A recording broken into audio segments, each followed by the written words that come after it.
Zach has been trapped in the room for a month. At this time, Zach is trying to get along with the Feelers. At this time, Feelers noticed someone coming and opened the door and found it was Kelly. It turns out that she learned about the humans planning to eliminate the vampires, so she is ready to take Zach and escape from here. Upon hearing this, Zach starts packing his luggage. Before leaving, he writes a message to his father in a book. On the other side, Gus leads a group of criminals in search of an exit. Suddenly, one of them is dragged into the sewer, causing panic among the others. Just then, they hear movement from above, and everyone starts shooting their guns upwards. After killing a vampire, the surroundings quiet down. Not long after, another vampire jumps out and drags a man away. At this time, there were roars from all around, and Gus had no choice but to give up the pursuit in order to take care of the overall situation. Unfortunately, they quickly run out of bullets. At this time, another vampire appeared from the side, but it was killed immediately. Nobody knows who fired the shot, but when Gus looks closely, he realizes it was Vasily. After not seeing each other for days, the two greet each other amicably. During their conversation, Vasily learns that Gus was forcefully conscripted, which surprises him. Vasily expresses his sincere apologies for the situation. However, they still need manpower for the elimination plan, so Vasily hopes Gus can help them. Out of camaraderie from fighting side by side in the past, Gus readily agrees, but they need to safely escort the woman out. So, Gus assigns this task to Angel. With Gus joining them, the mission to eliminate the vampires becomes much easier. On the other side, Justine is waiting anxiously in the control room. As it will soon be dark, the vampire army will awaken and start searching for food. The director told Justine that it was useless to worry now. They could only place all their hopes on Vasily. Meanwhile, Vasily and his group are getting closer to the vampire nest. Suddenly, Vasily notices a book dropped on the ground, and upon opening it, he realizes it was left behind by Zach. Vasily still needs to carry out the elimination plan, so he immediately contacts F via radio. F gets excited upon hearing the news and immediately enters the tunnel with Dutch. However, they are attacked by the vampires just a few steps in. F shoots down the vampire stinger, causing it great pain, but in the next moment, their location is exposed through this wounded vampire. Guess what? They know we're here now. On the other side, Vasily and his group have reached above the vampire nest, while Vasily is installing silver powder bombs. Several feelers surround them. Gus and the others can only provide cover, but the number of feelers keeps increasing, just as they can no longer hold on. They're coming from everywhere, Phil! Forget the wire, just pull the pins and toss them! No, I gotta make sure that the silver spreads throughout the cabin. It's gotta go off at the right height, or else we're not gonna get all of it. Hurry up, Pat, let's go! Vasily successfully finishes the installation and throws the explosives filled with silver powder. Fire in the hole! Save me alive!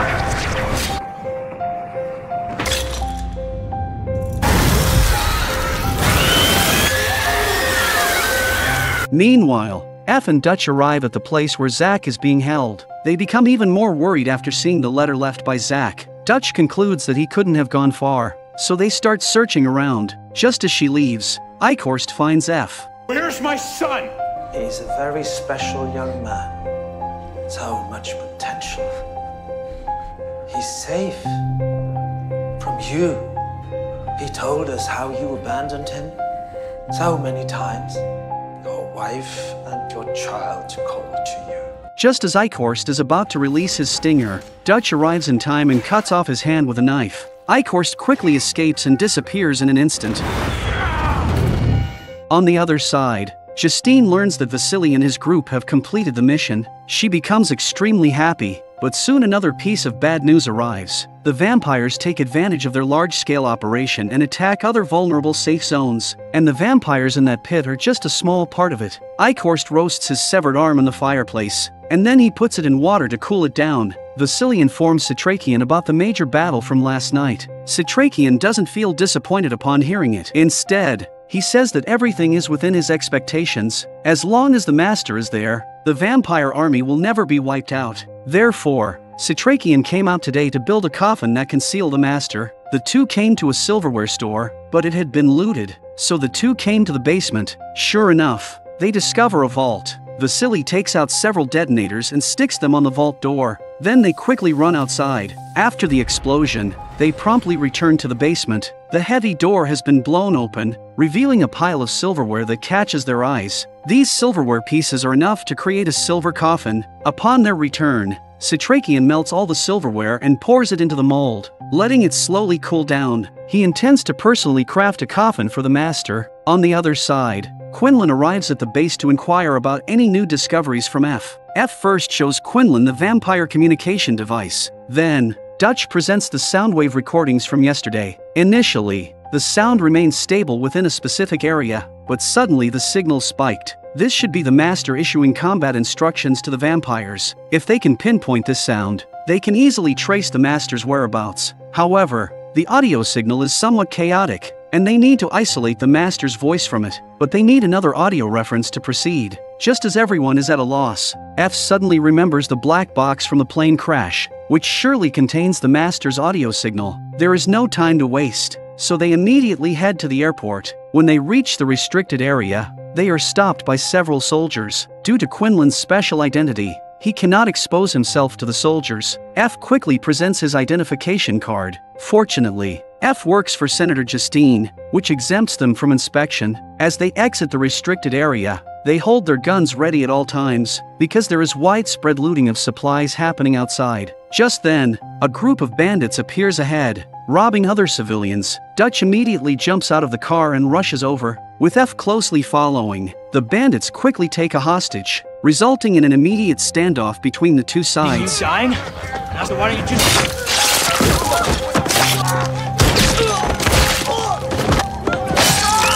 The rescued family didn't even say thank you and immediately got in the car to escape from here. Afterward,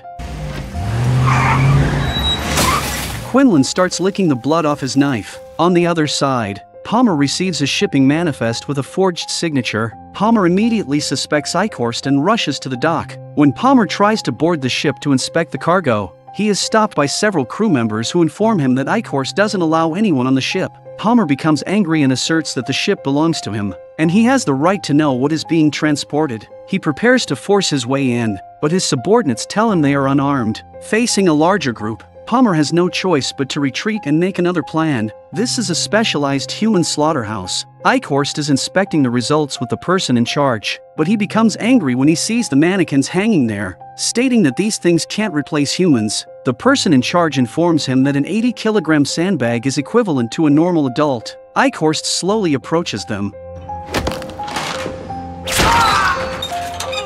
You see the difference now?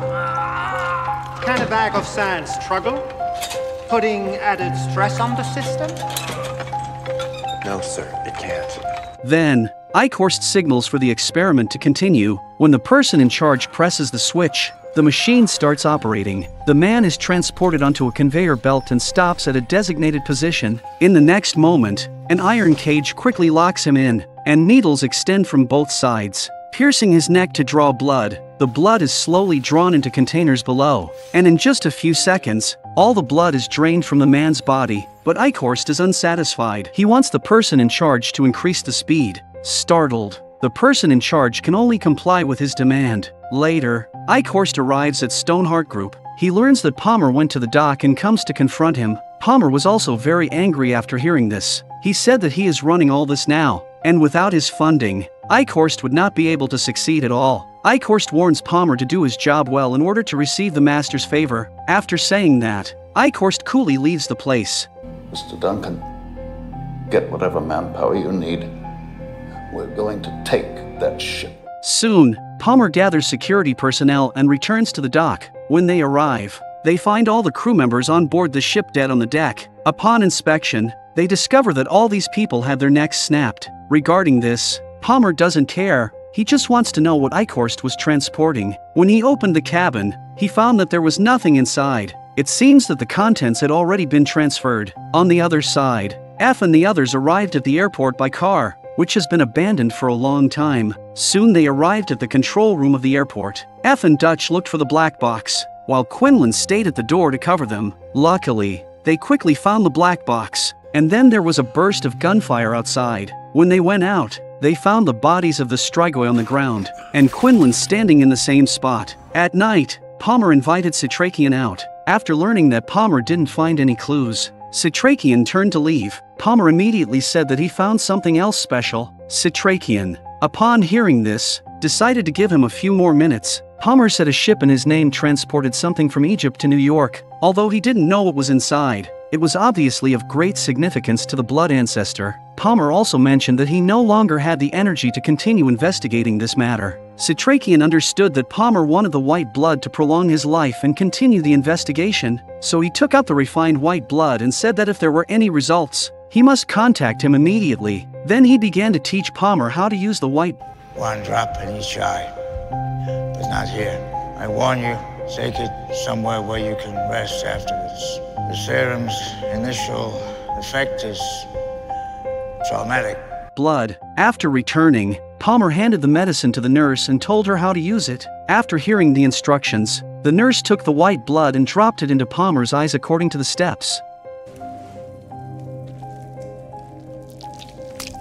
But Palmer didn't feel any changes in his body and thought Setrakian had tricked him, but the next second, Palmer fell to the floor in pain, and the nurse immediately came forward to check the situation. She turned Palmer over and found his eyes were oozing terrifying blood, so the nurse immediately began to rescue Palmer. The next second, Palmer suddenly opened his eyes, and the effects of the white blood began to take effect. At that moment, he seemed to be filled with power. The next day, Palmer made an appointment with Setrakian. He found the address information of the captain of the ship and prepared identification documents for the two of them. Then Setrakian asked Palmer to continue investigating other leads while they hurried to find the captain. With Palmer's support, it will be easier to fight against the blood ancestors. Before that, Setrakian went to find Quinlan, because he read about an ancestral vampire sealed in Egypt in the Oxida Lumen, and that ship is likely to transport the sealed ancestral vampire. Therefore, Setrakian hopes Quinlan will go and ask the three ancestors if the ancient ancestors have joined the Blood Ancestor War. Quinlan was reluctant to do so, but Setrakian asked him to put aside his pride because this battle concerns the survival of the world. Quinlan eventually agreed to Setrakian's request. On the other side,